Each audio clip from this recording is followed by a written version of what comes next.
Hey everybody, Josh here with Gamers Haven with an update on the trench board. Sorry it's been a while. It gets really hot here in Southern California in the summer, and I don't really work outside a lot. So I have made some space in my kind of office slash hobby room, and I will show you the updates of where we are right now. So flipping around.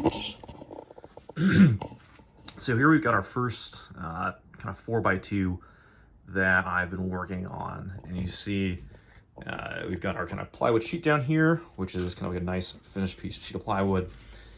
We've been cutting out our foam, so we've got basically it's 2 sheets of foam. We cut out kind of into this basic layer. Pardon me, a little congested. We've been printing and primed all these bad boys. So they're mostly one pieces. Pretty much everything's printed in resin.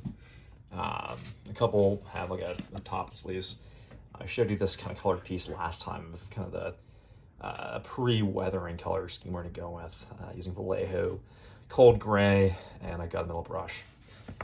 So we got the numbers here actually. So this sheet needs about 13 floor tiles, 20 walls, and 5 complete junctions. So we're actually doing double wides here, single wide in the middle, and then another double wide out here.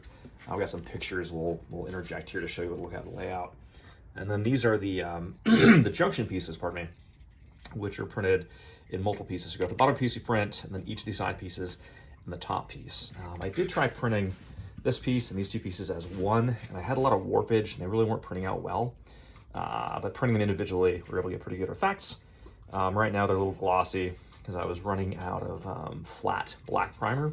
So I had kind of a satin that I used and went and hit it again with some Vallejo Air paint. But basically, these guys will kind of fit in here. You kind of line it up, kind of wedge it in a little bit. Again, we've got some more trimming and cutting to do on these pieces. You kind of see what the outlines are. And another key thing to think about is that the height here is actually a little bit of a gap underneath here. So probably once we kind of attach the foam itself, which is kind of multiple pieces, down to this actual sheet of plywood, we'll probably put some like base layer or something in here to help both strengthen the bond of these and also the kind of connection. So, you know, if somebody drops this or this bad boy doesn't like fall out and then kind of pop out, and then we gotta kind of pull it back up so there's not like the gap underneath here. Another thing is these pieces. So I glued one side to the base, which will enable me to basically paint all of these to match this guy. And these loose walls will paint as well. And then once they're kind of all base coated, we'll pop them together. They'll look something like this, and then they're gonna pop in here. So you can kind of see sort of kind of what this begins to look like with our pieces here. And then for the double wides, as we kind of call them, basically the intent with the double wides was to make something that you could put, you know, an artillery piece in.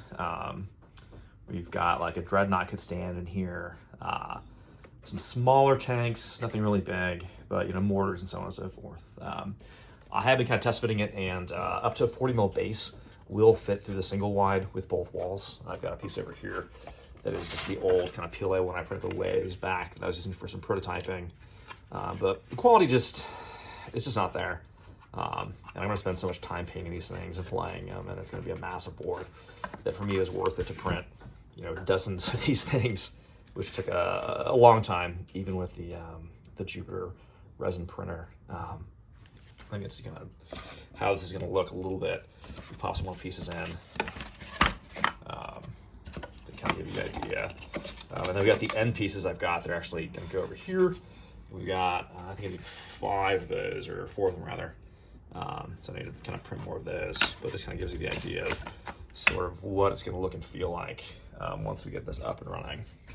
Again, we've got another kind of junction right here, and these 2 kind of pieces are both kind of loose, so I can sort of adjust it and play with it as it gets going, but it kind of gives you the idea of sort of how this whole thing's going to fit together.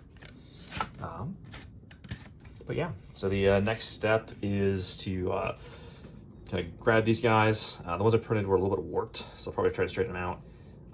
And then basically paint all, you know, freaking 30, whatever pieces these are, to kind of match this guy.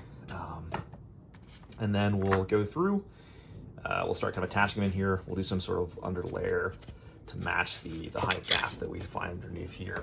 You can kind of see it better there. But again, once this piece is attached, we don't want this gap underneath here. Actually, we want it to be strong and to fit well and be resilient and all. So this whole piece stronger. And then once all those are kind of in, base coated, we'll do some texture coat on the top. We'll probably use like a heat gun to make some craters. I've got a whole bunch of sculpt and mold.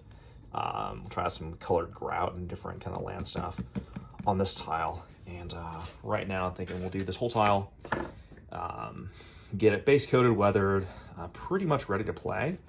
And then in the interim, we'll be printing other pieces that I need, because I suspect I'm going to need even more ball pieces. So we'll do this whole one. I've got the kind of no man's land.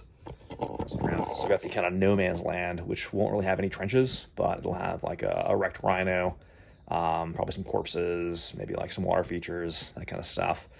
And then we'll do one more tile, or 2x4, that'll be likewise a trench, so you can play kind of trench on trench, almost kind of World War I style. And then the intent is to do a fourth tile, so it's actually ends up being a 4x8. And that fourth tile will be more of like a hilly fortress that'll align with one of these two trench tiles. So it kind of shows trenches and a hilly fortress. And that'll enable us to kind of play different scenarios of, assault, so on and so forth. Kind of combination of Siege of Vraks, the Isfahan assault, and then obviously kind of the World War I inspiration. But that's the update so far. We've got some more photos here that I'll probably do a little narration on, and yeah, we'll keep it moving.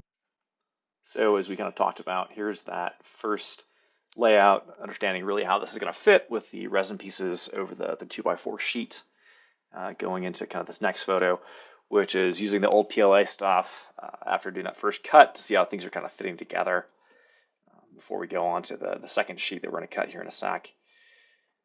And then here you can see where I've got that top sheet laid out on the bottom sheet, and we start doing some labeling so I don't cut them upside down or mixed up, and some outlining. There you can see the double wide. We're kind of prototyping in there. And here's some more of that, kind of tracing and getting ready to cut this piece out before we get that double deep that we need to be able to support these trenches and build this trench board.